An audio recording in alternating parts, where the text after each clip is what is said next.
أعوذ بالله من الشيطان الرجيم بسم الله الرحمن الرحيم الرحمن علم القرآن خلق الإنسان علمه البيان رب اشرح لي صدري ويسر لي أمري واحلل عقدة من لساني يفقهوا قولي فالحمد لله والصلاة والسلام على رسول الله وعلى آله وصحبه أجمعين ثم أما بعد السلام علیکم ورحمۃ اللہ وبرکاتہ۔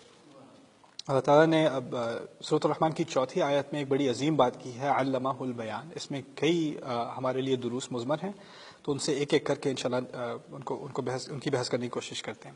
پہلی بات یہاں پر یہ ہے کہ اللہ تعالیٰ نے جب کہا ہے کہ قرآن کو سکھایا، انسان کو بنایا، اس میں ایک بات کی طرف ذرا سٹل سا اشارہ ہے کہ انسان ایک منفرد مخلوق ہے، اس کو اور جانوروں کی طرح اور مخلوق کی طرح نہیں بنایا گیا۔ اور پھر اس کو کیوں ایک خاص امتیاز حاصل ہے، اس کی کئی فیچرز ہیں، ٹھیک ہے۔ افمن یمشی مکبا علی وجہہ اہدی امن یمشی سویا علی صراط مستقیم۔ قرآن کہتا ہے کہ کبھی کبھی اللہ تعالیٰ نے ایسی مخلوق بنائی جو پیٹ پر چلتی ہے یا چار ٹانگوں پر چلتی ہے، اور پھر کچھ جو ہیں جو سیدھے کھڑے ہو کر چلتے ہیں۔ آبویسلی وہ انسان کی طرف اشارہ ہے کہ انسان کو ایک خاص مقام دیا ہے۔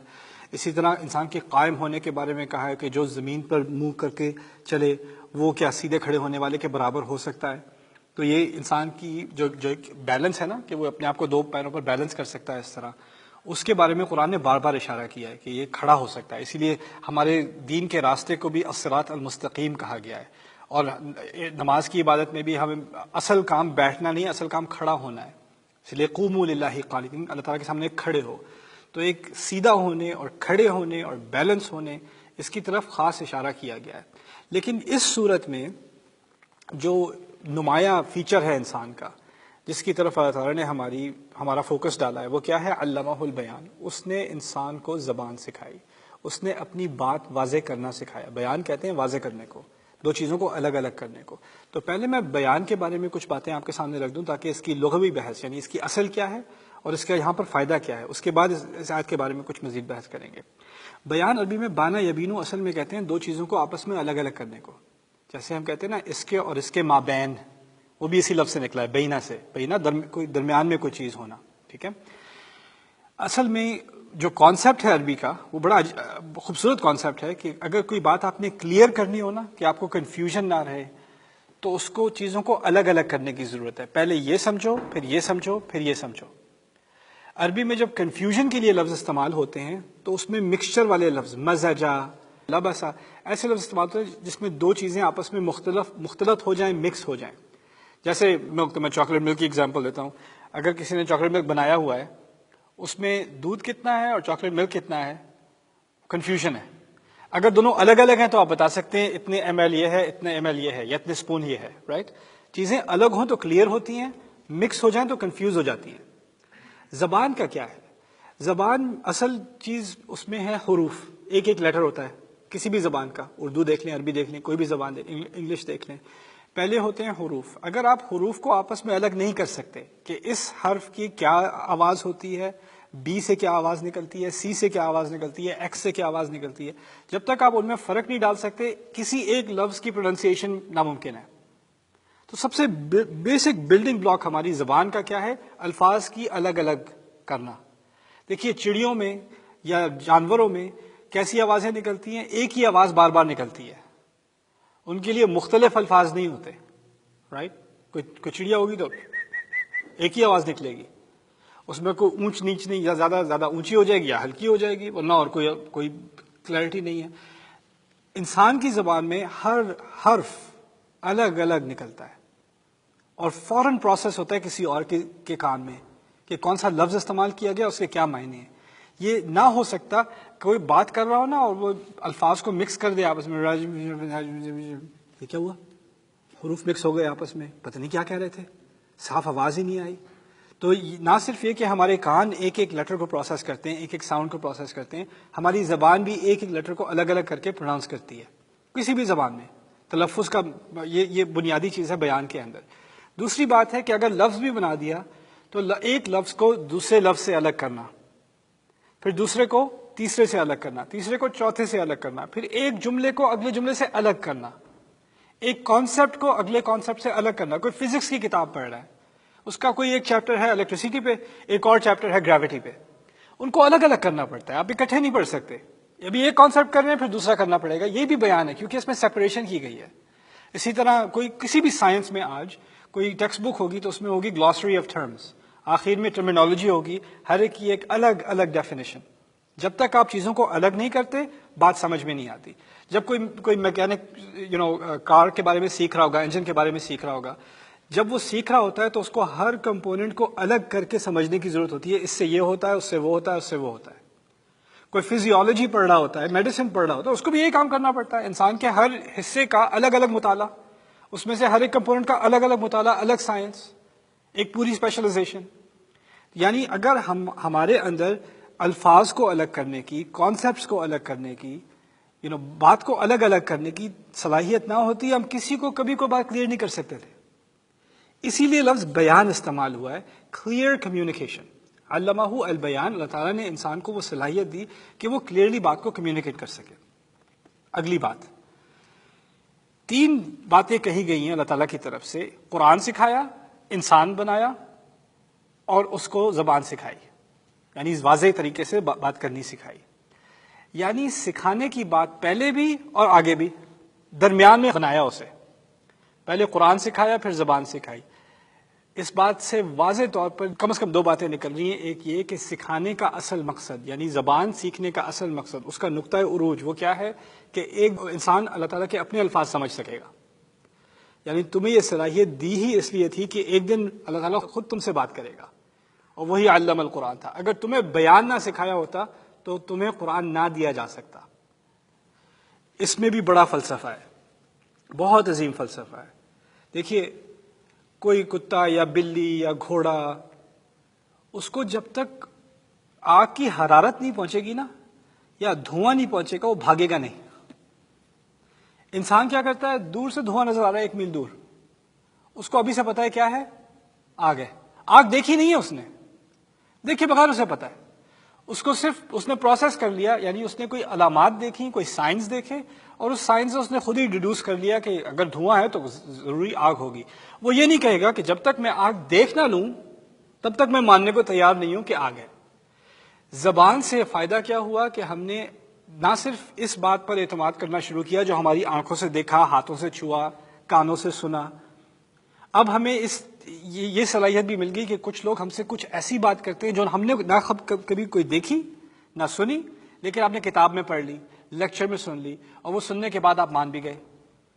کوئی ینگ لڑکا لڑکی یونیورسٹی جا رہے ہیں، سیلولر بایولوجی پڑھ رہے ہیں، اس نے خود سیل دیکھا ہے؟ اس نے خود تھوڑی دیکھا ہے، وہ تو کسی اور نے دیکھا ہے، اور اس نے اس کو یہ کانسیپٹ سکھا دیے. فزکس ہے، اور اب تو سائنس میں ایسے ایسے کانسیپٹ بھی پڑھے جاتے ہیں جو انسان نے کبھی دیکھے بھی نہیں ہیں. پرسیپشن کے معاملے سے کئی باہر ہیں، کوانٹم فزکس کے معاملات ہیں، اور چیزیں ہیں. پھر اس کی ایک سمپل سی میں آپ کو مثال دیتا ہوں تاکہ میں بات کو کنیکٹ کر دوں. دیکھیے، اگر آپ ٹریفک میں ہیں، ہائی وے پہ جا رہے ہیں، ریڈیو سن رہے ہیں کہ یہاں سے 5 میل آگے ایکسیڈنٹ ہے، ساری ٹریفک رکی ہوئی ہے، اور آپ اگر ایگزٹ نہ لیں گے تو آپ 3 گھنٹے پھنسے رہیں گے، کم از کم 3 آور بیک اپ. اگر آپ نے وہ ریڈیو اناؤنسمنٹ سنی تو آپ نے کیا کرنا ہے؟ آپ نے ایگزٹ لے لینا ہے. آپ کے سامنے ہائی وے بالکل کلیئر ہے، ابھی تو کوئی مسئلہ نظر نہیں آ رہا. تو آپ یہ کہیں یہ کوئی سازش ہی ہوگی، انہوں نے مجھے نہ کافی میڈیا وہ نہیں اب کے دماغ میں آتا کہ میں ان کی بات نہیں سننے والا. اگر آپ کو ریڈیو پر اعتماد ہے، ریزنیبل بات کر رہا ہے، تو پھر آپ دیکھے بغیر بھی مان جائیں گے اور اپنا کورس آف ایکشن بدل لیں گے. ہوتا ہے کہ نہیں ہوتا؟ آپ نصیحت لیتے ہیں کسی ڈاکٹر سے، ڈاکٹر کہتا ہے کہ جی آپ کو سرجری کی ضرورت ہے. میں بتا رہا ہوں آپ کو ضرورت ہے، آپ کو خود نہیں معلوم. آپ جائزہ لے بھی لیں، آپ کو کیا پتا چلنا ہے؟ آپ کہیں گے مجھے تو اچھا لگ رہا ہے، میں تو صحیح ہوں، مجھے کچھ کیلے کھلا دو میں ٹھیک ہو جاؤں گا. وہ کہہ رہے ہیں آپ کو سرجری کی ضرورت ہے، مجھے معلوم ہے آپ کو سرجری کی ضرورت ہے. آپ کو اعتماد کرنا ہی پڑے گا آخرکار. آپ نے خود نہیں دیکھا لیکن آپ نے کسی اور پر اعتماد کیا، اس کی ریزننگ پر، اس کے ریشنل پر آپ نے اعتماد کیا، خود دیکھے بغیر آپ نے وہ معاملہ اس کے ہاتھ میں کر دیا. یعنی آپ نے خود نہیں دیکھا لیکن آپ نے کسی اور پر اعتماد کر کے اپنی زندگی کسی کے ہاتھ میں ڈال دی. اس نے تو آپ کا سینہ کھول دیا. انسان یہ بھی کرتا ہے نا اعتماد میں. کوئی جانور نہیں کر سکتا. آپ کسی بلی کو بٹھا کے کنونس نہیں کر سکتے کہ اسے سرجری کی ضرورت ہے. آپ یہ نہیں کر سکتے. یا یہ کھانا اس کے لیے زیادہ ہیلتھی ہے، یہ کھانا اس کے لیے زیادہ کم ہے. ریزننگ کرنا، کسی سے بیٹھ کے بات سمجھانا اور سمجھا کے اس کو کنونس کرنا، یہ صرف کس کی صلاحیت ہے؟ انسان کی۔ اللہ تعالیٰ اگر ہمیں آخرت کے بارے میں دکھانا ہی چاہتا ہے، میں نے شروع میں آپ سے بات کی تھی کہ یہ لوگ اتنے ڈھیٹ ہو گئے تھے جب قرآن کہتا ہے سورج اور چاند آپس میں مل جائیں گے، دنیا ختم ہو جائے گی، عدالت قائم ہوگی، یہ کہتے ہیں ہم اسی وقت مانیں گے جب کیا دیکھ لیں گے، جب آنکھوں سے نہیں دیکھیں گے، جب تک نہیں دیکھیں گے نہیں مانیں گے، یہی کہہ رہے ہیں نا۔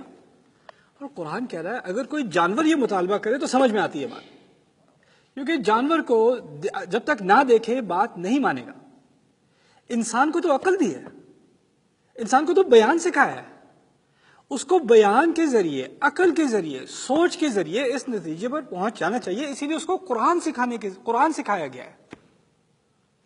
تم تو ایسے کہہ رہے ہو جیسے ہمیں جانوروں کی طرح ٹریٹ کرے، ہمیں انسان کی طرح ٹریٹ نہ کرے، کیونکہ جانور کا بیہیویئر بدلنا ہونا تو اس کو ڈرانا پڑتا ہے، اس کو پیٹنا پڑتا ہے، اس کو سزا دینی پڑتی ہے، ڈومیسٹیکیٹ کرنا پڑتا ہے، یہی تو کرنا پڑتا ہے جانور کے ساتھ۔ وہ گھوڑا بیہیو نہیں کر رہا تو اس کو تو سیدھا کرنا پڑتا ہے۔ اب آپ یہ کہہ رہے ہیں کہ جب تک آپ دیکھ نہ لیں، آپ کو وہ سزا نہ مل جائے، آپ سیدھے ہونے والے نہیں ہیں، تو پھر تو آپ کہہ رہے ہیں کہ مجھے اپنی انسانیت کا بھی کوئی احساس نہیں ہے، مجھے آپ اسی طرح ٹریٹ کریں جیسے کوئی جانور ہوتا ہے۔ تو یہ جو کانسیپٹ ہے نا، I'll believe it when I see it، میں اسی وقت مانوں گا جب میں دیکھ نہ لوں۔ زندگی میں کئی معاملات ایسے ہیں جس میں آپ خود ہی مانتے ہیں بغیر دیکھے، بالکل مانتے ہیں، لیکن جب اس ایمان کی بات آتی ہے تو آپ کہتے ہیں نہیں I'll only believe it when I see it۔ اسی کو اللہ تعالیٰ نے کال آؤٹ کیا ہے، کہا ہے تم تو بیان والے ہو اور کوئی مخلوق تو بیان والی نہیں ہے، تمہیں بیان کے ذریعے کنونس کیا جائے گا، اس لیے تمہیں قرآن دیا ہے۔ یہ پوری لاجک ہے اس پیسج کی، الرحمن علم القرآن خلق الانسان علمہ البیان، اس کو بیان سکھایا گیا۔ پھر دوسری یہاں اہم بات، بہت اہم بات ہے کہ علامہ کا لفظ 2 دفعہ استعمال ہوا، ایک دفعہ قرآن کے لیے، دوسری دفعہ بیان کے لیے، یعنی دونوں میں اللہ تعالیٰ خود معلم ہے۔ اللہ تعالیٰ نے قرآن سکھایا، اس کی وجہ سے ہمیں قرآن کی بہت عزت ہے، ہمیں خاص عزت ہے کیونکہ اللہ تعالیٰ نے سکھایا ہے۔ جتنی عزت مجھے اور آپ کو قرآن کی ہے اتنی عزت ہمیں زبان کی ہونی چاہیے، کیونکہ اللہ تعالیٰ کہہ رہا ہے جس لفظ کا استعمال اس نے قرآن کے لیے کیا تھا، علم القرآن، وہی لفظ اس نے زبان کے لیے، آپ کی تمام لغات کے لیے استعمال کیا ہے، علمہ البیان۔ جتنا احترام آپ کو قرآن کا ہونا چاہیے کیونکہ وہ اللہ تعالیٰ کی سکھائی ہوئی چیز ہے، اتنا ہی اپنی زبان کا ہونا چاہیے، وہ بھی اللہ تعالیٰ کی سکھائی ہوئی چیز ہے۔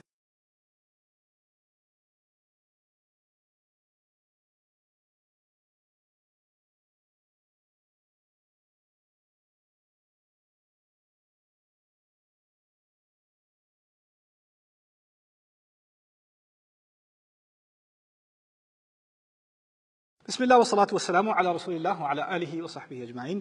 علامہ البیان کے بارے میں کچھ باتیں ہو رہی تھیں، وہ بہت اہم حکمتیں ہیں جو ہمیں سمجھنے کی ضرورت ہے۔ کہ میں نے کہا تھا کہ جس طرح ہمیں قرآن کا ایک رتبہ ہے ہمارے دل میں، اس کا ایک مقام ہے، اس کی ایک عزت ہے، اسی طرح ہمیں اپنی زبان کی بھی عزت کرنی ہے۔ جو تحفہ اللہ تعالیٰ نے آپ کو دیا ہے زبان کا، اس کا کیا مطلب ہے؟ انسان گالی نہ دے، وہ اس زبان کی توہین ہے۔ جس زبان سے تم قرآن نکالتے ہو اس زبان سے گندے الفاظ نکالو گے۔ جو زبان تمہیں اس لیے دی گئی تھی کہ ایک دن تم قرآن خود پڑھ سکو، خود سن سکو اور کسی اور کو سنا سکو، خدا کا اپنا کلام، اس زبان کا کچھ احتیاط کرو، اس کا کچھ اہتمام کرو۔ اسی لیے اللہ تعالیٰ کہتے ہیں بئس الاسم الفسوق بعد الایمان، گندا لفظ تو ایمان ہونے کے بعد ہی برا ہے۔ گندا لفظ، گندا کام نہیں، گندا لفظ، گندا اسم، وہ چھوڑ دو اپنی زبان سے۔ عادت پڑ جاتی ہے، انسان غصے میں آتا ہے گندی گندی گالیاں نکال دیتا ہے منہ سے، سوچتا بھی نہیں ہے۔ اللہ تعالیٰ فرما رہے ہیں کہ یہ بھی ایک پہلے بھی کہا تھا نا کہ انسان دوسرے انسان کو تکلیف دینے کے لیے پٹائی کم، الفاظ زیادہ تکلیف دہ ہوتے ہیں۔ تو اب زبان صاف کر رہا ہے انسان، تکلیف دینے والے الفاظ استعمال نہیں کر رہا، گندے الفاظ استعمال نہیں کر رہا۔ قرآن نے وہ الفاظ دیے جو انسان کو پاک کرتا ہے، تو انسان کے الفاظ خود پاک ہوتے چلے جانے چاہیے، اس کو برے لفظ برے لگنے لگیں، ان سے وہ ہٹنے لگے۔ اس کا انسان کے دل پر ڈائریکٹ اثر پڑتا ہے، پتہ ہے؟ اگر آپ وہ لفظ بولنا چھوڑ دیں، آپ نوٹس کریں گے کہ آپ کا غصہ بھی کم ہو گیا ہے، آپ نوٹس کریں گے آپ کی ڈپریشن بھی کم ہو گئی ہے۔ جتنے برے لفظ آپ استعمال کریں گے، الاناء بما فیہ ینضح، عربی میں کہتے ہیں کہ کسی ڈونگے سے وہی نکلے گا جو ڈونگے کے اندر ہے۔ کہتے ہیں کہ زبان دل سے جڑی ہوئی ہے، اگر دل میں گند ہے تو زبان سے بھی کیا نکلے گا؟ گند۔ اگر گند نکلنا بند ہو گیا، اس کا مطلب ہے دل میں گند بھی ختم ہو رہا ہے، نکل رہا ہے۔ یہ دونوں چیزیں آپس میں متصل ہیں، جڑی ہوئی ہیں۔ تو یہ پہلی بات تھی بیان کے بارے میں. دوسری بات، اللہ تعالیٰ نے یہ نہیں کہا علمہ العربیہ، اس نے عربی سکھائی. تو قرآن تو عربی میں ہے نا، تو تمام انسانیت کو عربی سکھانی چاہیے تھی. لوگ کہتے ہیں اگر واقعی قرآن میرے لیے ہے تو عربی میں کیوں ہے؟ میں تو اردو بولتا ہوں، میں پنجابی، میں سرائکی، میں سندھی، میں جو بھی زبانیں ہیں دنیا کی، بھاشا ملایو ملیشیا میں جو چل رہی ہے زبان، ہم نے تو عربی نہیں سیکھی. میرا کیا قصور مجھے عربی نہیں آتی؟ اس کے دو باتیں آپ کے سامنے میں رکھ دوں. پہلی بات یہ ہے کہ اللہ تعالیٰ نے تمام زبانیں سکھائی ہیں، صرف عربی نہیں سکھائی. وَعَلَّمَ آدَمَ الْأَسْمَاءَ كُلَّهَا، تمام الفاظ جو آدم علیہ السلام کو آتے تھے وہ اللہ نے سکھائے. ہم تمام کس کی اولاد ہیں؟ آدم علیہ السلام کی. آپ کو بولنا کس نے سکھایا تھا؟ آپ کے والدین نے. آپ کے والدین نہ سکھاتے، آپ کو بولنا نہیں سیکھنا تھا. ان کو ان کے والدین نے، ان کو ان کے والدین نے، ان کو ان کے والدین نے، پیچھے چلتے چلتے چلتے چلے جائیں، کہاں تک پہنچے گی بات؟ آدم علیہ السلام. یعنی ہم تمام جو بول رہے ہیں نا آج، وہ آدم کے سکھائے ہوئے الفاظ ہی کی اولاد ہیں. زبان کی بھی اولاد ہوتی ہے جس طرح انسان کی اولاد ہوتی ہے. تمام زبانیں آدم علیہ السلام کو سکھائے ہوئے الفاظ کی اولاد ہیں. اس سے بات کیا نکلتی ہے کہ انگریزی اردو سے بہتر نہیں ہے، اور اردو فارسی سے بہتر نہیں ہے، اور فارسی پنجابی سے بہتر نہیں ہے. یہ تمام اللہ تعالیٰ کی سکھائی ہوئی ہیں، یہ تمام مقدس ہیں. تمام زبانیں، ان کا احترام کرنا چاہیے. کسی کی زبان میں کوئی پٹھان ہے، اس کا لہجہ ہے اردو میں بات کرنے کا، ہمیں مزاحیہ لگتا ہے. ہمیں لوگوں کی بات کرنے کے لہجے، لوگوں کی زبانیں، ان کا مذاق اڑانا، ان کو اپنے سے نچلا سمجھنا. جو اردو بولتا ہے اس کو پنجابی جاہل لگتی ہے، جو پنجابی بولتا ہے اس کو پشتو الٹی سیدھی لگتی ہے. مذاق اڑاتے ہیں کہ نہیں؟ کوئی بنگلہ بول رہا ہوتا ہے تو اس کے لفظ کے مذاق اڑانا، اس کی دھجیاں اڑانا، یہ تو ایسے ہیں ویسے ہیں. میں مثالیں نہیں دے رہا آپ کو، مثالیں مجھ سے اچھی طرح آتی ہیں. علامہ البیان سے کیا بات نکلی ہے؟ اس نے تمام زبانیں سکھائی ہیں انسان کو. ہر زبان کا احترام کرنا ضروری ہے. اللہ تعالیٰ نے ان تمام زبانوں میں سے جن کو پہلے ہی عزت دی گئی تھی، جس طرح انسان کو عزت دی ہے، انسان کی تمام زبانوں کو عزت دی ہے، ان تمام زبانوں کے بعد ان میں سے ایک زبان کو اس نے اپنے لیے چن لیا، اپنی بات بیان کرنے کے لیے چن لیا. اب ہمیں عربی کی طرف آنا ہے، اس لیے آنا ہے کہ ہمیں اللہ تعالیٰ کے کلام سے محبت ہے. آپ ترجمہ کبھی آپ کوئی شاعری سن رہے ہیں، آپ میں سے کچھ لوگوں کو شاعری کا ذوق ہے، آپ شاعری سنتے ہیں، واہ اوہ اللہ، آپ کا 16 سال کا بیٹا بیٹی جس کو اردو نام کی کو بلا نہیں ہے، mom are you okay, dad are you okay, اور پھر آپ بیٹھ کے اس کو ترجمہ انگلش میں بتائیں کہ کیا تھا، مزہ آ گیا. جب آپ ترجمہ بتائیں گے تو اس پہ کیا اثر پڑے گا؟ واہ، اور تمہیں نہیں مزہ آ سکتا، اس کا مزہ صرف اردو میں ہی آتا ہے. اس بات میں جو مٹھاس ہے، اس بات میں جو مزہ ہے، جو مذاق ہے، جو اس کی اصل قوت ہے، وہ اسی زبان میں ہے. کیونکہ زبان صرف معنی نہیں ہے، زبان ایک آرٹ بھی ہے. آرٹ ہی ہے نا. کسی گانے کا کوئی ترجمہ کر دے، کسی شاعری کا کوئی ترجمہ کر دے، اس کا وہی اثر ہوتا ہے کیا؟ اس کا وہ اثر تو نہیں ہوتا. اب آپ مجھے یہ بتائیں کہ زبان جتنی زیادہ خوبصورت ہو اتنا اس کا ترجمہ مشکل. کیونکہ آپ الفاظ کا ترجمہ تو کر سکتے ہیں، خوبصورتی کا ترجمہ نہیں کر سکتے، آرٹ کا ترجمہ نہیں کر سکتے. اردو میں جو میسٹر پیس ہے وہ انگلش میں جب ترجمہ کریں گے تو وہ انگلش کا میسٹر پیس نہیں بن جائے گا. ایسے نہیں ہوتا. آپ مجھے بتائیں پھر اگر تمام زبانوں کا میسٹر پیس اللہ تعالیٰ کا اپنا کلام ہے. امام السیوطی کہتے ہیں کہ جتنا اعلیٰ خالق مخلوق سے ہے اتنا ہی اعلیٰ خالق کا کلام مخلوق کے کلام سے ہے. یعنی اگر آپ اندازہ کریں کہ ہم کہاں اور رب کہاں، پھر آپ اندازہ کریں ہمارے الفاظ کہاں اور اللہ کے الفاظ کہاں، پھر آپ سوچیں کہ چلو ترجمہ تو ہے، بات آ گئی. خیر ہے. اس کا مطلب یہ ہے کہ ہمیں اس بات کا اندازہ نہیں کہ اللہ تعالیٰ کی کلام کی خوبصورتی ترجمے میں نہیں آ سکتی. اس کا ایک خاص اثر ہے. وہ ترجمے میں آپ کو تھوڑی بہت بات تو آ جائے گی، ٹھیک ہے، لیکن اگر آپ شاعری پہ مطمئن نہیں ہوتے ترجمے کے بعد، کسی اور کے کلام پہ مطمئن نہیں ہوتے ترجمے کے بعد، اس کا ایک اثر مٹ جاتا ہے، اس کی ایک قوت مٹ جاتی ہے، اس کی ایک خوبصورتی مٹ جاتی ہے. آپ یہ کیسے اپنے اطمینان سے کہہ سکتے ہیں کہ اللہ تعالیٰ نے جو مجھ سے بات کی ہے وہ ترجمے میں بھی سمجھ ہی آ جاتی ہے؟ ٹھیک ہے. پھر اردو میں تو لوگ بڑے مزے کی باتیں کرتے ہیں، وہ جی جو سارے عربی کے لفظ ہیں اس میں تو کئی تو اردو میں مجھے آ جاتی ہے، ایسے پتہ چل جاتا ہے کیا بات ہو رہی ہے. شاباش جی، آپ کو پتہ چل جاتا ہے، آپ کو مبارک ہو، پتہ چل جاتا ہے کیا بات ہو رہی ہے۔ عربی میں کئی الفاظ ایسے ہیں جو ہم اردو میں آج بھی استعمال کرتے ہیں جن کے عربی میں مطلب اور اب اردو میں مطلب اور ہے۔ تو آپ ٹھیک ہے، آپ کہہ لیں ہاں ہاں سب سمجھ میں آ رہی ہے، نہیں سمجھ میں نہیں آ رہی۔ قرآن ایسی شے ہے، ایسا کلام ہے، آج کا عرب اس کو سمجھ نہیں آتی، اس نے ٹھیک سے عربی نہ پڑھی، اس کو سمجھ نہیں آتی۔ میں یہ کہہ رہا ہوں کہ انسان جب ترقی کرنا چاہتا ہے نا دنیا میں، تو وہ تو غیر انسانی زبان بھی سیکھ جاتا ہے، پروگرامنگ کی زبان سیکھ جاتا ہے، میڈیسن کی زبان سیکھ جاتا ہے، فزکس آرکیٹیکچر کی زبان سیکھ جاتا ہے۔ اس کی ووکیبلری اتنی اسپیشلائز ہو جاتی ہے کہ وہ کسی سے عام بات بھی نہیں کر سکتا۔ اگر کوئی نیورولوجسٹ کی زبان میں، نیورولوجی کی زبان میں آپ سے بات کر رہا، آپ کو کیا سمجھ میں آنا ہے؟ کوئی پروگرامر آپ کے ساتھ کوڈنگ کی زبان میں بات کر رہا ہو، آپ کو کیا پتا چلنا ہے؟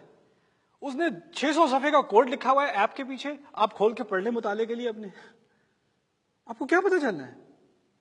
ہم اپنے مفاد کے لیے، اپنے فائدے کے لیے کیلکولس کی زبان سیکھ سکتے ہیں، بایولوجی کی زبان سیکھ سکتے ہیں، یہ تو غیر انسانی۔ اور پھر آف کورس جاب لینے کے لیے لوگ انگلش سیکھتے ہیں، یورپین زبانیں سیکھتے ہیں، جس ملک میں ہوتے ہیں اس کی زبان سیکھ جاتے ہیں۔ یہ میں کہہ رہا ہوں کہ قرآن کی زبان سیکھنا اصل میں سفر ہے محبت کا، خوبصورتی کا۔ اللہ تعالیٰ نے مجھ سے اتنی خوبصورت بات کی ہے، مجھے سیکھنے کا شوق ہے۔ جب یہ شوق دل میں آئے گا نا، یہ میں آپ کو گلٹ نہیں کرا رہا کہ جب تک آپ عربی نہیں سیکھیں گے آپ اچھے مسلمان نہیں، آپ بہت اچھے مسلمان ہیں، مجھ سے اچھے مسلمان ہیں، تسلی کر لیں۔ میں یہ کہہ رہا ہوں جب تک کہ دل میں محبت نہیں آئے گی نا خدا کے کلام کی، تب تک وہ سفر شروع ٹھیک سے نہیں ہوگا۔ اور ایک دفعہ وہ محبت کے ذریعے شروع ہوا تو اس نے خود وعدہ کیا ہوا ہے وَلَقَدْ يَسَّرْنَا الْقُرْآنَ لِلذِّكْرِ، میں نے قرآن یاد رکھنے کے لیے آسان بنا دیا۔ فَهَلْ مِن مُدَّكِرٍ، کوئی ہے جو تھوڑی ہمت کر کے یاد کر لے، کوئی کوشش تو دکھا دے، پھر دیکھنا کیسے زبان کھلتی ہے، کیسے اللہ تعالیٰ کا کلام سمجھ میں آتا ہے، آ جائے گا۔ بنیادی عربی آپ بہت جلدی سیکھ سکتے ہیں، کوئی مشکل نہیں ہے۔ تو جب کہا ہے نا علمہ البیان، اس طرح اللہ تعالیٰ نے یہ قرآن دیا ہی تھا کیونکہ اس کو معلوم تھا کہ ہر وہ انسان جو اس کی زبان سیکھنا چاہے گا اس کے لیے سیکھنا آسان ہو جائے گا، یہ ہو جائے گا، یہ توقع نہیں ہے، یہ نہیں کہا کہ فرض ہے، یہ ہے کہ یہ محبت کا سفر ہے۔ اور جب انسان کو اپنے رب سے محبت بڑھتی چلی جائے گی تو اس کو پھر خود ہی احساس ہوگا کہ میرے اور میرے رب کے کلام کے درمیان میں یہ ترجمان کیوں ہے؟ کوئی نہ ہو، کتنا اچھا ہو کہ کوئی بھی نہ ہو، کہ جب میں کھڑا ہوں یا کھڑی ہوں نماز پڑھنے کے لیے تو میں ہوں، میرا رب ہے اور ہم کلام ہیں آپس میں، ہمارے درمیان کوئی ہے ہی نہیں۔ وہ یہ ہر مسلمان کا ایک خواب ہونا چاہیے، محبت کا، اللہ تعالیٰ کی محبت سے سرشار خواب ہونا چاہیے، اور یہ خواب اللہ تعالیٰ ہم سب کو پورا کرنے کی توفیق دے۔ پھر آخری بات یہاں جو عجیب ایک لطیف سی بات ہے، کہا تھا علم القرآن، اور اب کہا ہے علمہ البیان، علم البیان نہیں کہا، علمہ البیان کہا ہے۔ اس ہو سے کیا فرق پڑتا ہے ضمیر سے، کہ ترجمہ نکلتا ہے اس نے اس کو بیان سکھایا، اس نے اس کو زبان سکھائی۔ میں نے آپ سے کہا تھا جب سکھانے کی بات آتی ہے تو دو تفاصیل ہوتی ہیں، کیا سکھایا اور کسے سکھایا، یاد ہے؟ قرآن کے بارے میں کہا تھا قرآن سکھایا، کس چیز کا ذکر نہیں تھا؟ کسے سکھایا، یعنی کھلی انویٹیشن تھی، یاد ہے آپ کو وہ بات؟ اب یہاں کیا کہا جا رہا ہے، اس نے اس کو یعنی انسان کو زبان سکھائی، یعنی اب ایک قید سی لگا دی، پہلے قید نہیں لگائی تھی اب لگا دی۔ یہ بھی بڑی خوبصورت بات ہے کہ اب کچھ آیات کے بعد نہ صرف انسان کا ذکر آئے گا، جن کا بھی ذکر آئے گا۔ آپ کو معلوم ہے سورت میں انسان اور جن دونوں کا ذکر ہے۔ شروع میں جب کہا اس نے قرآن سکھایا تو اس پہ کوئی قید نہیں ڈالی کہ وہ قرآن صرف انسان کے سیکھنے کے لیے بھی نہیں بلکہ جن بھی سیکھ سکتے ہیں، یعنی ہر طرح کا انسان سیکھ سکتا ہے، اور جنات تک بھی وہ انویٹیشن اوپن ہے، کھلی ہے۔ یہاں تک کہ کچھ جنہوں نے جو تھوڑا سا بھی قرآن سنا اور ان پر جو اثر پڑا اور پھر انہوں نے جو تبصرہ دیا اپنے قرآن سننے کے بعد، وہ اتنا خوبصورت تھا کہ قرآن نے اس کو اپنے اندر شامل کر لیا۔ سورۃ الجن میں، سورۃ الاحقاف میں جنوں کا اپنا تبصرہ قرآن میں درج ہے جب انہوں نے قرآن سنا۔ دوسری طرف جو بڑی خوبصورت بات کی جا رہی ہے کہ انسان کو جس طرح بیان سکھایا ہے وہ جنوں کو یا کسی اور مخلوق کو نہیں آتا۔ ہمیں جو صلاحیت دی ہے شاعری بنانے کی، کریٹو لکھنے کی، سائنس کی کتابیں لکھنے کی، آرٹ الفاظ کو خوبصورتی دینے کی، ہمیں جو ہر زبان کا ایک اپنا ذوق ہے، اس کا اپنا ایک لٹریچر ہے۔ ہم صرف زبان کمیونیکیشن یعنی کام نکالنے کے لیے نہیں کرتے، ہم زبان کو خوبصورتی ظاہر کرنے کے لیے بھی، محبت کا اظہار کرنے کے لیے بھی، آگے کے کام، ایسے کام ہم زبان سے نکالتے ہیں جو کسی مخلوق نے کبھی زبان کے ذریعے نہیں نکالے۔ آپ اندازہ کریں آج دنیا میں جتنی بھی سائنسز ہیں، جو بھی ٹیکنالوجی بھی، یہ کیمرہ ریکارڈ کر رہا ہے، یہ ٹیبل بنی ہوئی ہے، یہ کتاب چھپی ہوئی ہے، یہ تمام چیزیں پہلے زبان کے ذریعے سیکھی گئیں، تھیوری تھی، بلو پرنٹس تھے. اگر زبان نہ ہو تو یہ کچھ بھی نہ ہو. اور جو ہم سے پہلے جنہوں نے، جہاں تک سائنس پہنچی 150 سال پہلے، 200 سال پہلے، جو کچھ انہوں نے ریکارڈ کیا، اس سے اگلی نسل آتی ہے، وہ اس کا فائدہ اٹھا کے ہی اگلا قدم لیتی ہے نا، اور اس سے اگلی نسل آنے والی اس کا فائدہ اٹھا کے اور قدم لیتی ہے. یہ کس اور مخلوق نے ایسا کیا ہے؟ کس چڑیا نے پچھلی نسل کی چڑیوں سے کچھ اور سیکھا ہے؟ کس سانپ نے پچھلی نسل کے سانپوں سے کچھ اور سیکھا ہے؟ انسان آگے کی بات چلتا چلتا چلتا چلتا چلتا. اگر آپ کمپیوٹر انڈسٹری سے ہوں، میرا تعلق، پی سیز جہاں تھے 20 سال پہلے اور جب یہاں ہیں، زمین آسمان کا فرق. جو پہلے سائنس فکشن ہوا کرتی تھی 20 سال پہلے، اب تو وہ عام چیز ہے. ویڈیو کانفرنسنگ کی تو سائی فائی موویز میں اس کے سین دکھایا کرتے تھے. اب ہر کوئی جو ہے وہ فیس ٹائم کر رہا ہے یا اسکائپ کر رہا ہے، وہ وائی فائی کے ذریعے کر رہا ہے. اب تو عام سی بات ہو گئی ہے نا. یہ ممکن نہیں تھا اگر بیان نہ ہوتا. تو یہ انسان کو ایک خاص صلاحیت دی گئی ہے جس سے وہ ہر چیز میں خوبصورتی بڑھاتا چلا جاتا ہے. اور یہ انسان کی اس کے اندرونی ایک چاہت ہے کہ وہ چیزوں کو مزید سے مزید خوبصورت بنائے. بارک اللہ لی ولکم. السلام علیکم ورحمۃ اللہ وبرکاتہ.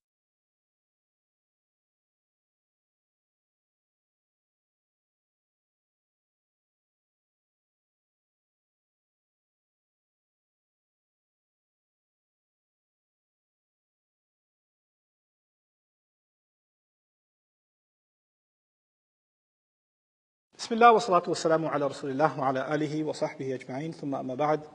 الرحمن علم القرآن خلق الإنسان علمه البيان الشمس والقمر بحسبان رب اشرح لي صدري ويسر لي أمري واحلل عقدة من لساني يفقهوا قولي آمين يا رب العالمين. ثم أما بعد، ایک مرتبہ پھر السلام علیکم ورحمۃ اللہ تعالی وبرکاتہ.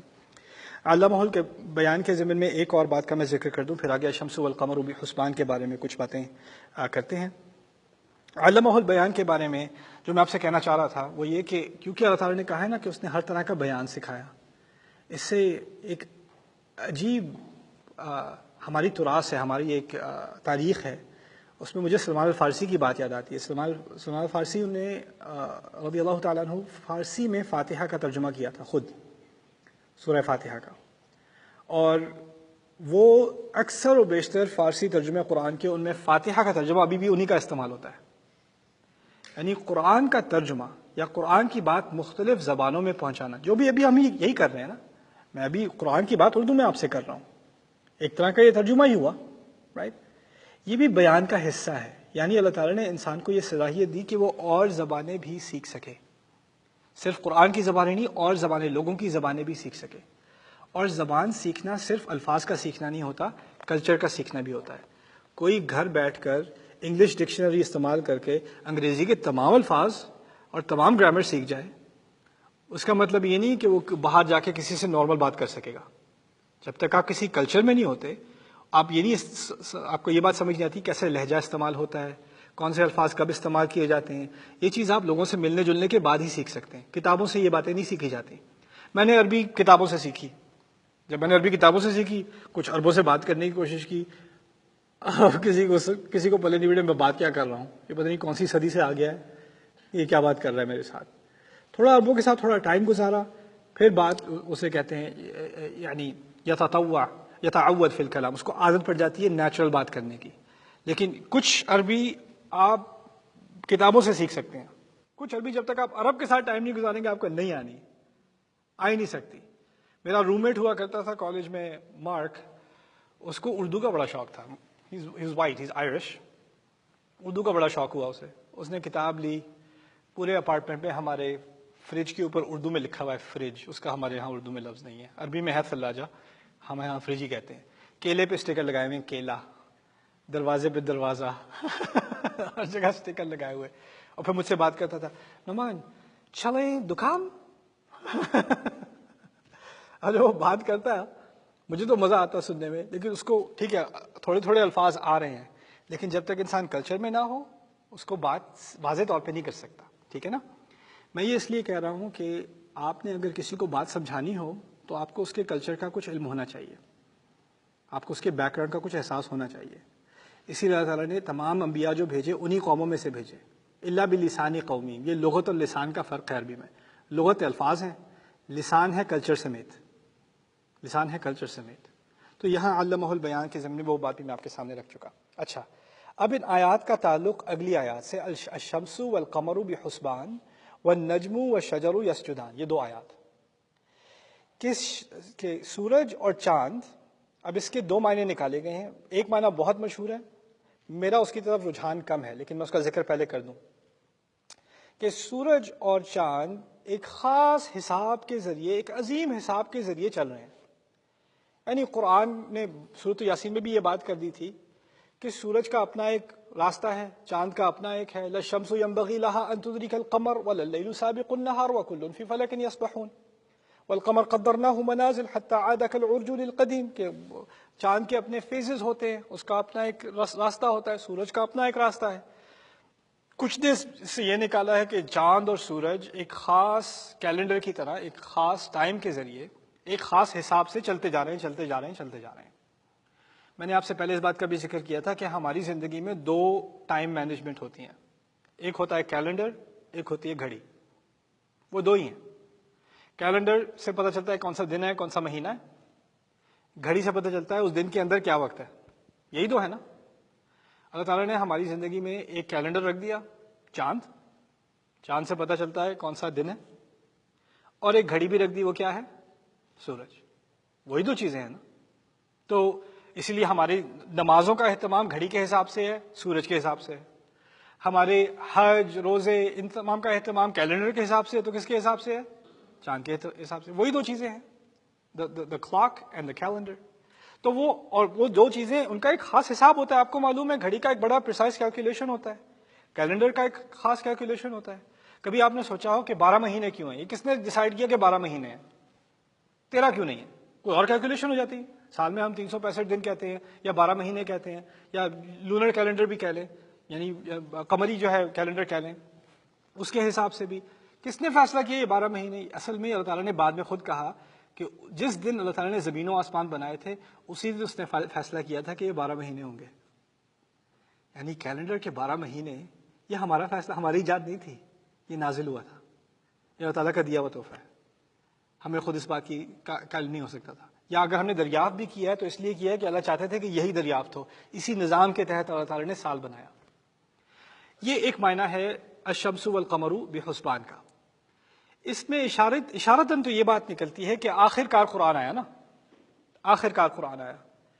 تو اس میں تناسب یہ نکلے گا کہ آخر کار وہ وقت آ ہی گیا کہ قرآن نازل ہو. چاند اور سورج اپنے کام سے چلتے رہے، یعنی وقت اور زمانہ گزرتا رہا ہے، اور آخر کار وہ مرحلہ آ ہی گیا کہ قرآن نازل ہو جائے.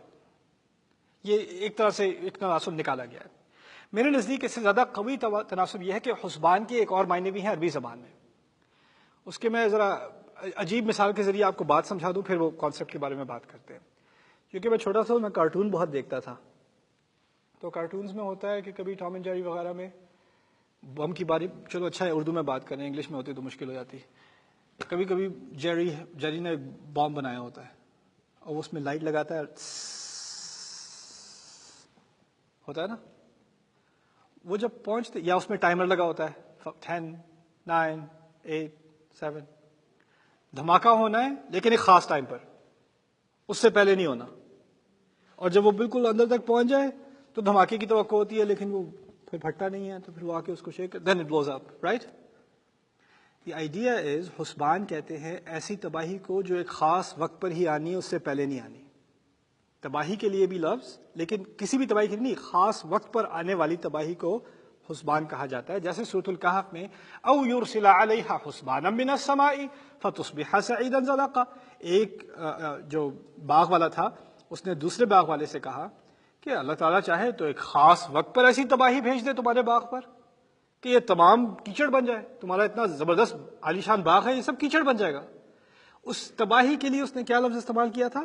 حسبان، یہی لفظ. اس سے معنی یہ نکلیں گے کہ سورج اور چاند تباہی، خاص وقت پر آنے والی تباہی کے بالکل قریب پہنچ چکے ہیں. سورج اور چاند اب اس آنے والی تباہی کے بالکل کنارے تک پہنچ چکے ہیں. جیسے اگر ٹائمر ہے نا تو اس میں اب 3 2, 1 تک بات آ گئی ہے. اس بات کا پچھلی آیات سے کیا تعلق ہے؟ قرآن اللہ تعالیٰ کی آخری کتاب ہے. یہ نبی اللہ تعالیٰ کا آخری نبی ہے. اس نبی کا آنا، اس قرآن کا آنا ایک ہی بات ہے، ان میں کوئی فرق نہیں ہے. ہمارے دماغ میں قرآن الگ چیز ہے، نبی الگ چیز ہے. جو لوگ اس زمانے میں رسول کے سامنے کھڑے تھے علیہ الصلوۃ والسلام، ان کے لیے قرآن کہاں تھا؟ نبی کی زبان پر. وہ الگ کتاب تھوڑی تھی. وہ جب قرآن کے بارے میں سوچتے تھے تو ان کے ذہن میں کیا تصویر آتی تھی؟ ہمارے نبی کی علیہ الصلوۃ والسلام. ہمارے نبی کہتے ہیں انا والساعہ کا ہاتین، میں اور آخری گھڑی اس 2 انگلیوں کی طرح جڑے ہوئے ہیں. یعنی اب جو ایک ہی بڑی خبر رہ گئی ہے اس دنیا میں، ایک ہی تاریخی جو حادثہ ہے وہ ہونے کو رہ گیا ہے. سب سے بڑا احدى الکبر، دونوں میں سے ایک بڑی خبر اب تو ہو چکی. وہ کیا ہے؟ رسول آ چکا، قرآن آ چکا. اب بس ایک میجر ایونٹ رہ گیا ہے. وہ کیا ہے؟ اب سورج اور چاند تباہی کے بہت قریب پہنچ چکے ہیں. دنیا کی، انسانیت کی گھڑی کی آخری لمحات شروع ہو چکے ہیں. یہ بات کہی جا رہی ہے الشمس والقمر بحسبان. یعنی یہ تاریخ کے جو تمام ایپیسوڈ شروع سے آدم علیہ السلام سے اب تک چلے آ رہے ہیں، اب ہم اس تاریخ کے آخری ایپیسوڈ میں ہیں. یہ بات کہی جا رہی ہے کیونکہ اس کی بات کو اور انبیاء ہے نہیں. اگر انبیاء نہیں ہیں تو پھر اللہ کی طرف سے اب کیا آنا ہے؟ اسی کا اپنا فیصلہ آنا ہے.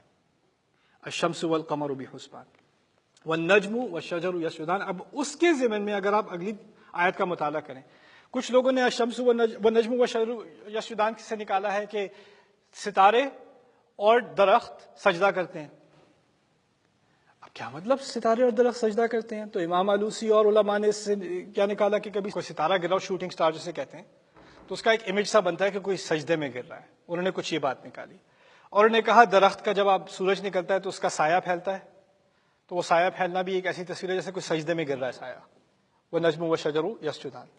میرے نزدیک اس کی تاویل اللہ عالم، پچھلی آیت سے جب میں نے کہا کہ وہ سورج اور چاند اب تباہی کے بہت قریب پہنچ چکے ہیں، تو اس کی تعویل یہ بھی ہو سکتی ہے کہ ایک دن آنے والا ہے، اب جب وہ دن آئے گا تو ستارے اور درخت دونوں سجدے میں کیا کریں گے؟ گر جائیں گے. اذا النجوم انکدرت اذا الکواکب انتثرت. قرآن نے تو کہہ دیا کہ جو ستارے ان کی روشنی ختم ہو جائے گی اور وہ بکھر کے گرنا شروع ہو جائیں گے. اب خاص ستارے اور درخت کا ذکر کیوں؟ نجم سے کچھ اور لوگوں نے نباتات بھی، گھاس پھوس بھی نکالی ہے. میرے نزدیک وہ شاذ ہے، یعنی وہ عربی میں ہوتے ہیں کچھ الفاظ جس کے عام معنی ہوتے ہیں اور کبھی کبھار وہ ایک دوسرے معنی میں بھی استعمال ہو جاتا ہے. تو قرآن اصل میں عام معنی والے لفظ میں بات کرتا ہے کیونکہ بلسان عربی مبین، جس زبان کو سب سمجھتے ہیں، کوئی بھی سنے اس کی زبان میں کیا بات آئے گی، اس لحاظ سے قرآن بات کرتا ہے. کوئی کبھی کبھار کسی نے کسی اور معنی میں استعمال کر لیا ہو، کوئی ریئر میننگ میں، تو اس کو لینا زیادہ مناسب نہیں ہے. عام معنی میں لینا زیادہ مناسب ہے کیونکہ اللہ نے خود کہہ دیا کہ وہ اس نے واضح اور واضح کرنے والی عربی زبان میں یہ بات کی ہے، قرآن کی بات کی ہے. تو میرے نزدیک ستارہ ہی صحیح تعویل ہے. لیکن یہاں جو بات ہو رہی ہے ستارے اور درخت کی، ان دونوں کو کیوں ملایا گیا؟ ان کا آپس میں کیا تعلق ہے؟ دن میں، اور اس بات کی طرف واپس جائیے کہ رسول صلی اللہ علیہ وسلم کی جو پہلی آڈینس تھی وہ صحرا میں تھی. ان لوگوں کو دیکھنے کو کوئی خوبصورت چیز تھی نہیں دنیا میں، کیونکہ وہ صحرا میں رہتے تھے. ان کی زندگی میں جو دیکھنے کی چیز تھی، جس میں کچھ خوبصورتی تھی، وہ کیا تھی؟ کس چیز کو دیکھ کے ترس جاتے تھے؟ دن کے دوران درخت، رات میں کیا؟ ستارہ. دن میں دھوپ سے مر رہے ہیں، اور اگر کہیں دور سے درخت مل گیا بھاگ کے پہنچ جائیں گے. آسمان دن میں جلا رہا ہوتا ہے انہیں، اور رات کو وہی آسمان ان کو خوبصورتی سے اپنے تمام ستارے دکھاتا ہے. رات کے انتظار میں بیٹھے رہتے ہیں، درخت کے انتظار میں بیٹھے رہتے ہیں. جو 2 چیزیں ان کے لیے سب سے خوبصورت تھیں، امید دینے والی تھیں، ریلیف دینے والی تھیں، اب وہ بھی کیا؟ گرنے والی ہیں. وہ بھی، یعنی دنیا کی کوئی خوبصورت شے ان کے لیے نہیں رہے گی، جیسے تھی وہ ختم ہو جائے گی. یہ دونوں کی جو کامنالٹی ہے وہ یہ ہے. والنجم والشجر یسجدان. بارک اللہ لی ولکم فی القرآن الحکیم ونفعنی وإیاکم بالآیات والذکر الحکیم.